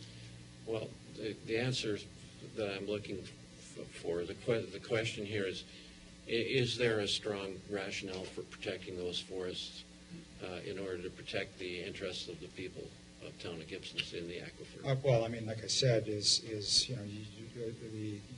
do need to assign a groundwater protection area. Yeah. And so, there's two areas. The critical area is the footprint of the aquifer, Yeah. and then the larger area is that study area that we've assigned, which Yeah. extends all the way Yeah. to the top of Mount Elphinstone. So certainly any activity within needs to be considered in the context of, how does it impact or have the potential to impact Yeah. the aquifer. I have more questions, but if you'd like to, or if Charlene or anyone has questions, I'll wait. I just have a couple quick comments and a question. I think what jumped out at me as quite interesting was you're talking about managing the artesian flow. I definitely learned something there. And we've had some discussions about rainwater collection, so I did appreciate that. And thank you for confirming, what a sensible population growth rate is that our community could handle, because I think there's been that question. My question to you is probably not very technical, but I think it's important in terms of outreach. What are the one or two key takeaway pieces of information that you would like our community to know after all of this research that my 83-year-old mother could understand? Because with any great information that's provided, the key and how valuable it is how you're able to process it, filter it, and implement it. So this is amazing and overwhelming at the same time. So if there was just one or two key takeaway items that, and I look forward to, the outreach part of this as well. So I just wondered if you could speak to that. No. I think that the answer may be better answered by Dr. Sue Gordon, who did the outreach. But from my perspective, from a purely technical point of view, and I know that sometimes it's very difficult for me to come away from this, the technical nature, because that's what I'm involved in, to try to understand the dynamics of water flow. And it means something to me, may mean something to another hydrogeologist. Well, what does it mean to an 80 or 86-year-old grandmother or my 7-year-old son, right? How do you communicate across that technical, on the one side, the need to have that highly technical understanding and to bring that, the understanding of the technical aspects, communicate that, and then at the same time capture these other individuals. I mean, I think, to your grandmother, to my grandmother, or to anyone that's living on top of this aquifer, I think the main message is it's a shared resource. Everyone drinks it every day and uses it every day. And so whatever you do at the surface, you really need to think of it in the context of potentially how it could impact the aquifer. I mean, that's sort of the key message, I think, to the community. And, and then there's the others, obviously, that are involved in developing the town and moving things forward and growth and that kind of thing. Again, it's a similar message, but I think it's also, I think it's a bit more of a technical approach to those individuals. What processes are you going to use that feeds back to the system that allows you to gain a better understanding of how what you're doing is going to impact? Your grandmother probably has not, she's not a high-risk individual. She doesn't do high-risk activities. I don't know. Maybe she does hang gliding or something. But yeah, I mean, it's different for everybody else. How do you capture all that? I mean, it's a huge challenge, and I'm afraid that's the other end of the scale for me. So I find that challenging. That's why the outreach program, I think, is so important. And Sue and I have talked about it, and Sue's highly educated, PhD in hydrogeology, and she understands what I'm talking about. But then we have a difference of approach there, I think. And how do you communicate that?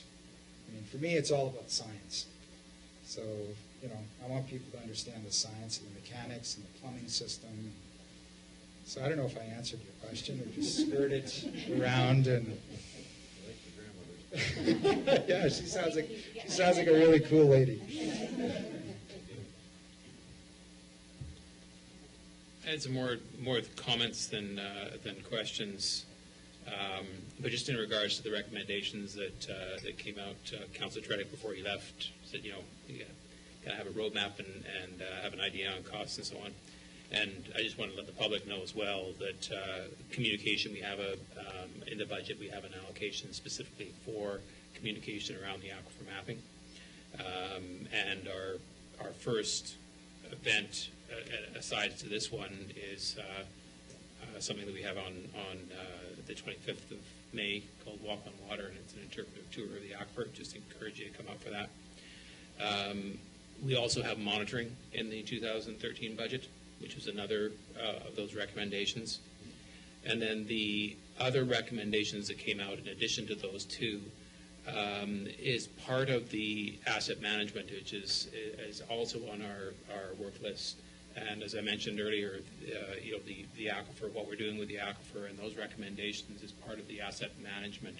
And so we'll be able to put some dollar figures and some timelines associated with those recommendations. Also, just in case I don't have another opportunity, the video of this meeting, we're looking at putting a link on the website for that, and not a big issue with putting the report on the web, I assume. It's up already, perfect. And then these hard copies, we're going to be putting a copy in the library, so that you'll be able to refer to it there. Two other points of clarification. I totally agree with Darren on his what happens on the surface is extremely important to what is happening with our water. And those CFCs, for example, and the chlorides that were showing up and the CFCs in our Gibsons aquifer and the chloride in the Capilano are both evidence of what we're doing on the surface can affect us. Neither one of those is the sky is falling by any stretch. I did want to mention that although the wastewater treatment plant appears to be a likely source of the CFCs, one of the unknowns is, did it come from the old wastewater treatment plant prior to upgrade, or is it a newer issue? And some more studies will have to be done to establish that. And the other item, I just about had Jessica in tears apparently, because I was, as we go through this, we get more information, and even now, I don't want to send either one of you to tears again. This information is out of date already, because we're changing so quickly. For example, our water separation that we did has greatly reduced the amount of water that we're pumping out of our aquifer, and we're council's so proactive towards water conservation and the asset management and fixing leaking pipes and metering and all that sort of stuff. We're going to see that those numbers change on an ongoing basis, and we'll look at this report in maybe 4 or 5 years and say, okay, we now need to plug in some new numbers and get some new projections, and as well, we may have some additional information about population by that time as well.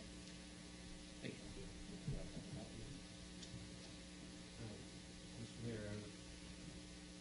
Mr. Mayor, I was just wondering, are you going to open the meeting to inquiries from the public?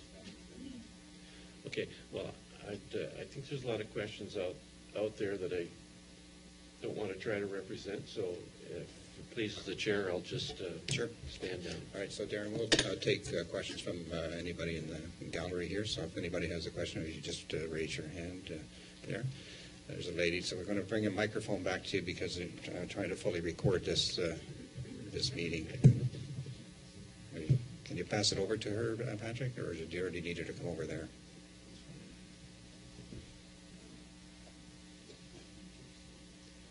Hi, I'm Suzanne Smart. I'm actually a former resident of the area. I'm here tonight because I have a special interest in the overall water management of the entire region, not just Gibsons, in particular the aquifer mapping study, phase 1 and 2.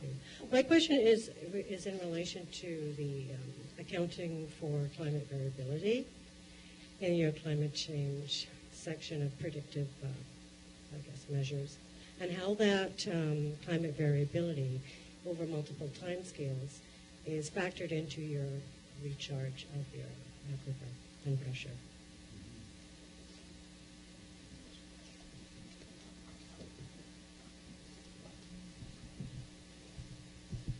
In terms of climate variability, there is a natural climate variability. Regardless if it's related to climate change, obviously the variability is going to increase, but one of the things we've looked at with the Gibson Aquifer Mapping Study and other aquifer mapping studies on the coast is the Pacific Decadal Oscillation. So I don't know if you're familiar with that. That's right. And so that's a natural climate variability that can be measured back hundreds of years, right? So some of the data dates goes back to the 1600s, like they have based on tree ring analysis. And so you can see warming and cooling trends and increase in precipitation along the coast, decrease in precipitation along the coast. The interesting thing with the water level monitoring that we saw in the Gibson Aquifer, and I didn't present it here, it's a bit of a whole other subject, but is you can see it does, the aquifer does in fact respond to that climate variability change. And we see it on the other side. We see it on Vancouver Island as well. We studied this, probably 15 wells in major quadra sand aquifers along the coast that respond. And over the last, I think it's 20 or 30 years, there's been a warming trend along the coast, and you see water levels declining as a result of that. So decreased precipitation, decreased infiltration, decreased recharge. We know that. So if you extend that to climate change, same thing. You get intensity of rain. So I think somebody mentioned that what's going to happen is you're going to have these intense variable climate. In addition to the overall climate change, you're going to have intense rains and long periods of drought. Clearly that's going to have an effect on the recharge. Not only the overall recharge, the mountain recharge relating to snow accumulation and the rest. What we modeled and how we factored it into the assessment, we looked at the worst case scenario where we did the 15 or 10, 5, 10, 15 reduction in overall recharge. And for mountain recharge, we went up to 50, reduction of 50% in snow accumulation and recharge relating to mountains. So we did factor it in that way, but again, these are averages over the entire model area.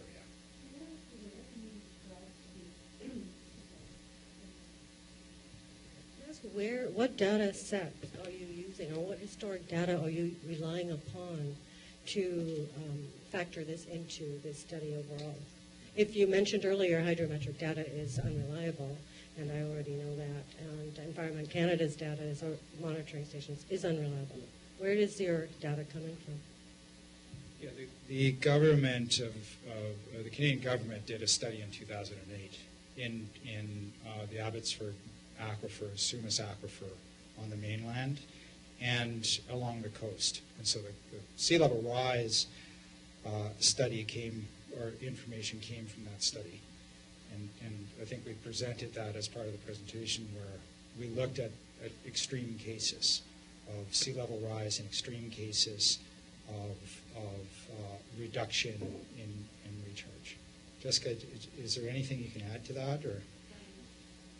Yeah, Diana Allen has a really good study where she looked at, she's a professor at SFU, Diana Allen, and anyways, she looked at several different climate models and the expected change in recharge based on those climate models.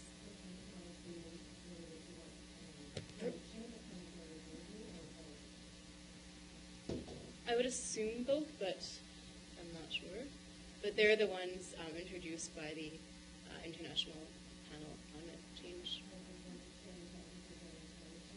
Okay. For variability. Okay. Dorothy, at the back there, Darren, this lady. Want to just pass her the microphone? Thanks. Thank you, Darren. I'm Dorothy Riddle. I'm a resident of Gibsons. And I want to thank you for the thoroughness of your study and your presentation tonight. You told us a lot about the quantity or volume of the aquifer. My question has to do with the quality of the aquifer, which as a resident concerns me, and in terms of our reputation for untreated water, good untreated water. So could you say something about where the aquifer is most vulnerable, either in terms of, both in terms of activities that can impact the quality of the water, and in the map that you showed us, the aquifer is not the same everywhere. So are there physical locations where the aquifer is more vulnerable to irreversible contamination or problems? Thank you. Yeah, that's our focus was not necessarily on quality. It was mostly on quantity. We did look at water chemistry, although the water chemistry data set is very limited. And so much of the chemistry is related to major anions and cations. So we can't really comment on the present day, like the full water quality. One of our recommendations is to do a chemical contaminant inventory. And so that's important because that does feed into where areas of activity could potentially contribute contaminants to the aquifer. So that's one. So from a physical point of view, the creek valleys are the obvious one.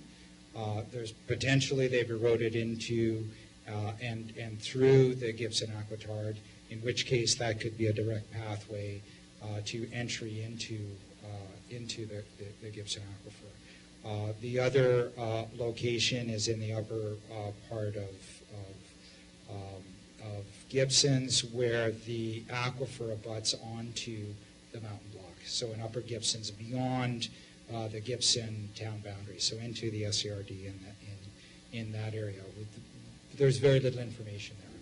So I can't comment as to what is the risk, but it would appear to us anyway that it's an area where we don't have a whole lot of data. So certainly we'd want to understand that better, to understand how that water is getting into the system. So creeks and the area where the aquifer butts onto the bedrock.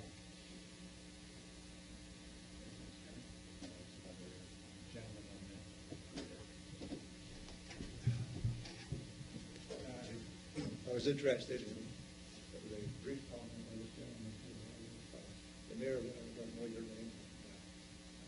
And a comment by Leanne and by the fellow in charge of the engineering department with respect to the watershed over in the ground. Now, we can't do anything about beetle infestation, we can't do anything about forest fires, but we can do something about clear cut when it comes to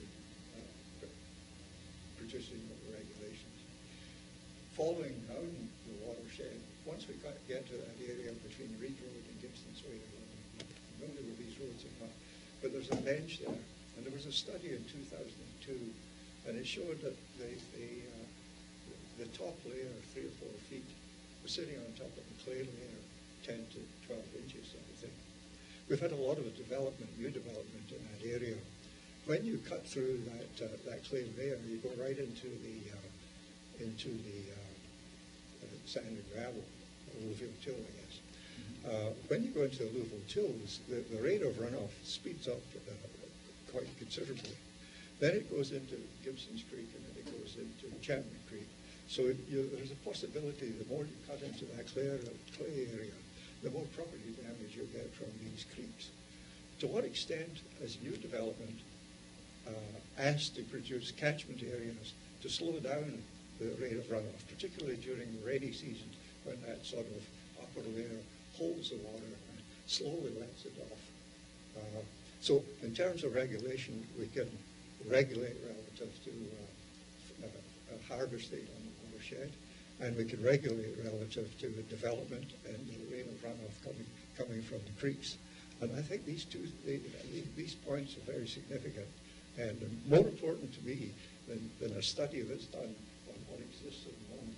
I'm more concerned with what's going to happen in the future. Thank you very much. I think there's a question there. But I'll make a comment and can reply a little bit. I mean, for me, like I said, it's about the science. And so how does that, the scenario you explain, fit into the bigger picture is what we need to understand. It's about cause and effect. So, you know, it's a very specific area that you talk about. And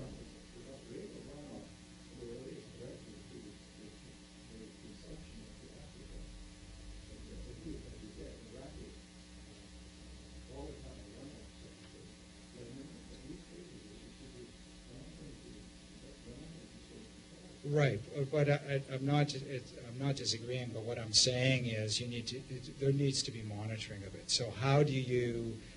I mean, if there's new development, whether you're developing in the waterfront, or you're developing in Middle Gibson or Upper Gibson, again, you need to understand how this new area fits into this bigger picture. Our study is the bigger picture to try to map the aquifer extent. Where is it? How does it relate? We don't have all those answers. And so what we're saying is, moving forward, you know, we continue to monitor cause and effect response, water levels, water chemistry. If there's something new that's going in, then certainly that needs to be investigated. And the relationship between that area, the creek, is this layer that you talk about, is it just a single layer? Is it a layer that's up high in the Capilano that's directing, and is there a deeper layer? We don't know.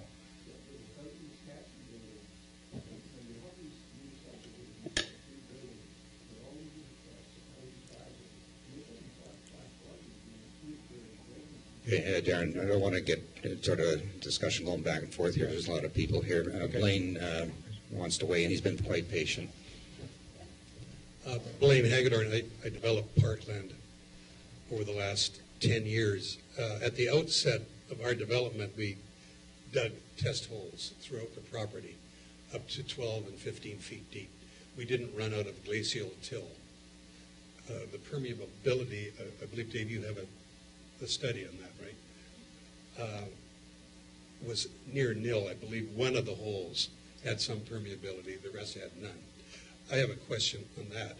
By the way, all runoff is controlled in parkland to pre-construction levels. In fact, it's better, Dave, correct? Because we collected we built a pond, a lake, virtually, where all the water is collected from runoff, and then it's dispersed into Chester Creek via an orifice valve, so it's controlled. It's better than it was prior to construction. There was a query I had, or Councillor Johnson had, about underground parking at basements. Under the Upper Gibsons community plan, no underground parking or basements they're totally prohibited. That solves that. My question relates to this Capilano gravel and aquifer, the gravel portion of it. The only gravel that's on parkland, we brought in like $300,000 of it. It's hundreds of thousands of yards. I was around when Sunnycrest Mall was developed. There was no gravel there. I mean, I don't understand this, just where this gravel is, and maybe you can enlighten me. Thanks. The gravel, I mean, if you look at the drill holes in that area, that's what we've based our interpretation on. If, Sorry, just one quick question. Yeah.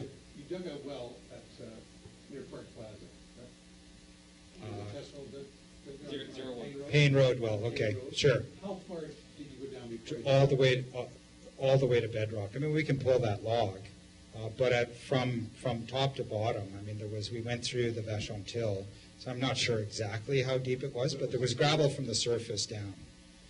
So, but we can pull the log and have a look at it. I don't know. But, again, I mean, if there's, we know that there's even in the logs, in the drill reports, it's described as hardpan. We see the Vachon Till, and I think that's what you're referring to, is this low permeability barrier. Yeah. It's there. Yeah. It's been mapped all the way. How deep is that? Well, it's going to be variable depending on where you are. So it may be that it's very thin in the area that you're talking about, and you could move off, a couple 100 meters, even 50 meters, and it could be thicker. It's going to be a variable surface. Right? Glaciers of these glacial deposits are rivers and creeks, braided rivers and creeks that will deposit variable thicknesses of sediment. So the gravel, I mean, although we say it blankets the area, it doesn't mean that it's a thick gravel deposit over the entire area. So, I mean, we can look at specific areas and see if we know there's the till is there. We know it's conveying water off to the creek. We see it. Okay. Is there anyone that hasn't had an opportunity yet? There's a gentleman in the back there.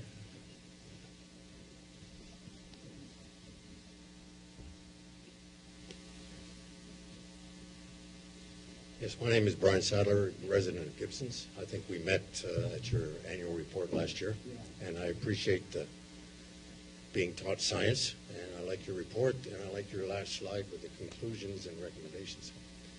Can I ask a question slightly out of the box? The 55% MBR, mountain recharge? Yes. Do you see any way or need to capture it? I spent 5 years in the former Republic of Yugoslavia. Everywhere there was a gradient. There was, given the communist love of concrete, there was reservoirs down slope. And they caught the precipitation, whether it was snow or rain or surface water, to use as they saw fit. We are in a very similar situation with the slope and precipitation of one kind or another. And the simple-minded person that I am, I see catching what you describe as the MBR as an option. Well, thanks. That does raise an interesting point, because there is a scientific term for that, and aquifer storage and recovery.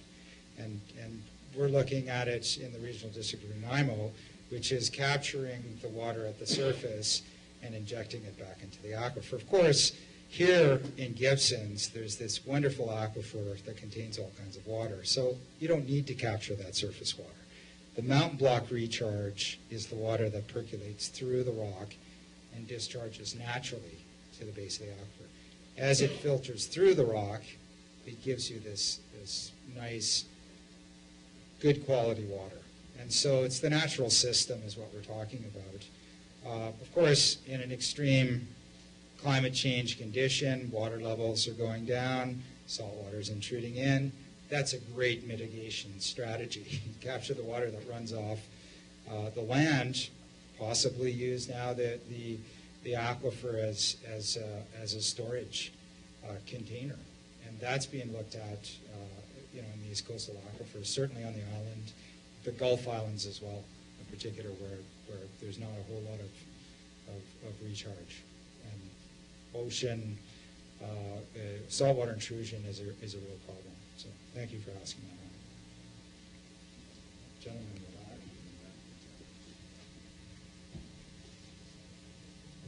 that. Hi, my name's Dale Peterson. My question is just, I saw way in the beginning ones you showed the deep plates where the water was coming through deep. If and when we get the big one and it shifts those plates, can that divert, reduce, or eliminate the source that we're getting?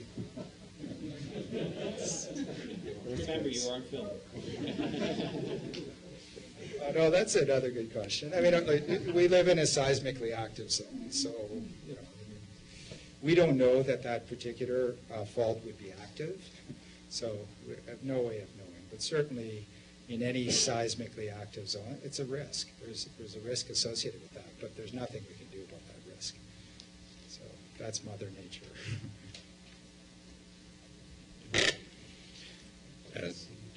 One over there. My name's Suzanne. We chatted the last time you were here too, Darren. I have so many questions, it's hard to choose which ones. I did want to make one comment, and it was that the study talks about, as far as how much water we have, we're looking at 2/3 used by Gibsons residents. And currently, well, not currently, but last year, you know, that we had water shortage in the SCRD. And I keep sort of pestering Dave about, you know, when are we going to end up having all of Gibsons residents using Gibsons aquifer so that we don't have to deal with those water shortage issues, because sooner or later, you know, they might want to boot us off the system. So I just wanted to make that comment that maybe the numbers might be really different in another way at some point. Depth of the till is something that it seems really complex, and you made a few comments that, you know, in some places it's really deep, in other places it's really thin. And from the images I saw in your report, it looks like all along the waterfront it's really thin. And I just wondered if you could elaborate a little bit on that. Mm-hmm. Yeah, so the till unit was mapped using boreholes, well logs from the MOE database, which are not always as clear as you would like them. In the end, when you look at it and you look at the driller descriptions, there's some indication of this hard band layer or depth or penetration rate. So when you hit the till, it's very dense, it's cemented, so we were able to map it that way. The other part of that was the geophysics. The geophysics really helped us to map the till. So as part of that phase one, we tried to do that fill-in to be able to map that thickness of the till. In lower Gibsons, it is really thin. We know that through the drill record, but we also know that from historical stories around Well 4, where someone went in to put a pitless adapter, didn't have to dig very deep. All of a sudden, the water started to boil up. They penetrated through the aquitard. And so it is very thin in lower Gibsons. How far out it goes, we know it goes into the harbor. We also did a survey that Dave pointed out we didn't include in our report, which is absolutely correct, but it was a really interesting survey. We went and we did EC readings in the foreshore and in the Gibson Marina area. Electrical conductivity. She's a hydrogeologist in this. But what that told us is there are areas where we know the water is upwelling into the ocean. So again, the aquitard is very thin, and it does exit to the ocean somewhere. So, you know, we believe that, the blanket of till is got to be variable. You've seen some of that 3D model where we related the top of the till and the mapped, that's why we mapped the creeks, does do the creeks in size into that till layer. We could see some of that where we actually mapped it. And, you know, that's how we came up with our geomodel. Is it 100% accurate in every area? It's not. And, you know, it's subject to the interpretation, borehole to borehole, geophysics, signature to borehole, and the creek mapping. So that's why we tried to get as much coverage to be able to map all of those layers. So, does that answer your question? Give an opportunity to Anyone, others. anyone else that hasn't had an opportunity? I'm sure that after the meeting, Darren will be around for a little bit if anybody wants to just chat informally, I suspect. Is that okay? Yeah, for sure. Yeah. Okay, so, any more? So, well, the recommendations, which are just straightforward, I think, which is back to staff. Councillor Johnson? Okay, Councillor Sanjenko, all in favor? And carried. Motion to adjourn. Councillor Bauman, Councillor Johnson, all in favor? And carried. Thank you very much for everybody coming, and Darren will be happy to chat with anybody I think that wants to. And Jessica and Sue, again, thank you very much.